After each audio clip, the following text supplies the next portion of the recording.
Hey guys, Jane here, and today I'm going to talk about Pride and Prescience. So this is a sequel to Pride and Prejudice. It follows Elizabeth and Darcy after they're married.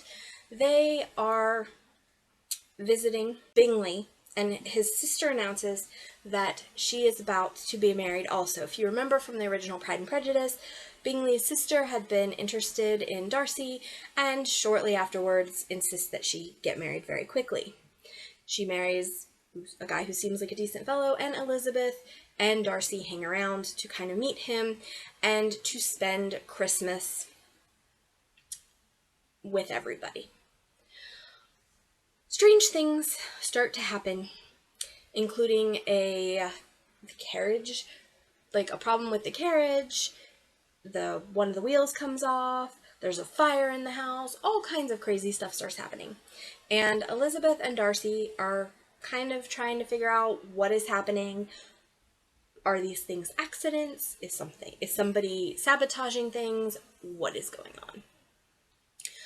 This book is book one in a series. And I'll be honest, I have mixed feelings about reading on in the series. Because this book, and we'll talk about it more in the spoilers, is not the cozy mystery that it quite appears.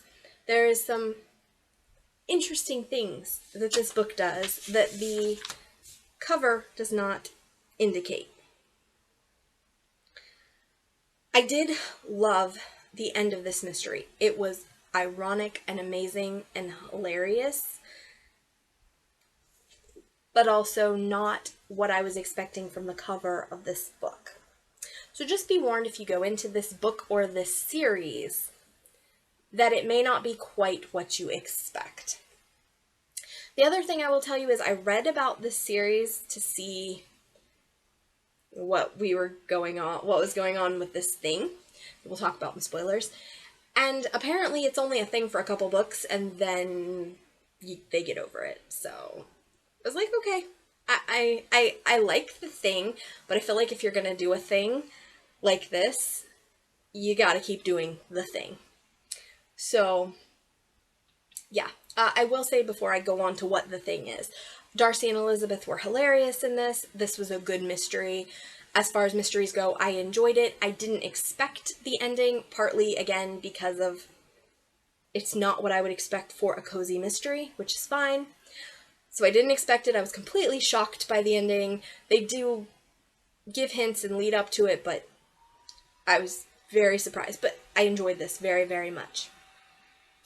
Let's go on to the spoilers, including I'm going to spoil the ending, but I'm going to spoil the ending so I can talk about why I think this book was I didn't think this was a good example of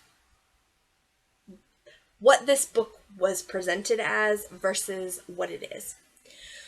So, the ending of the story is that Bingley's sister has married a guy who's into some magical stuff, and he's enchanted their wedding rings.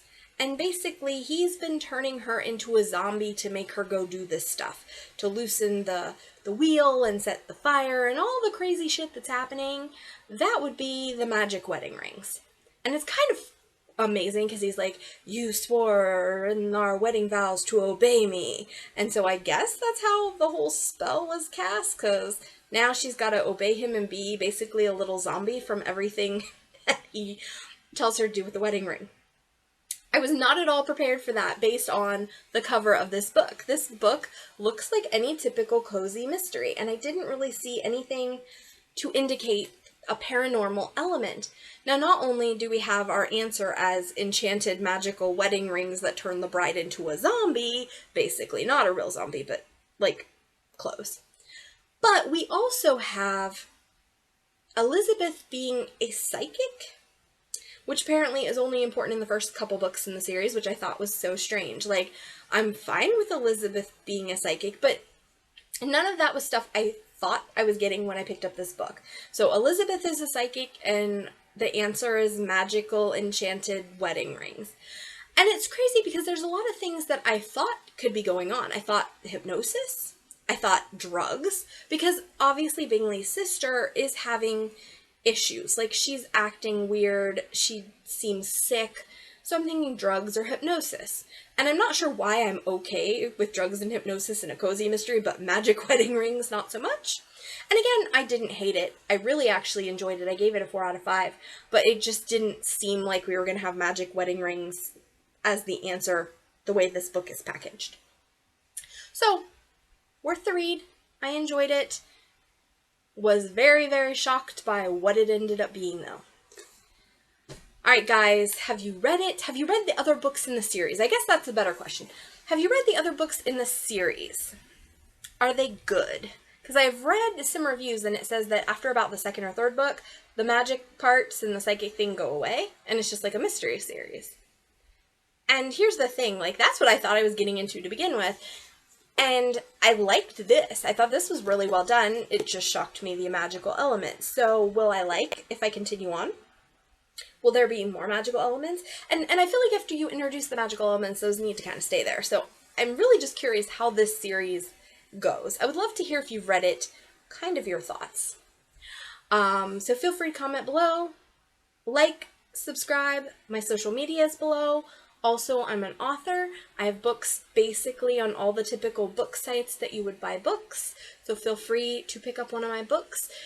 I do have a couple on Kindle Unlimited. If you have that as a subscription, you can read them for free. And I will see you guys next time. This has been Jane. Thanks. Bye.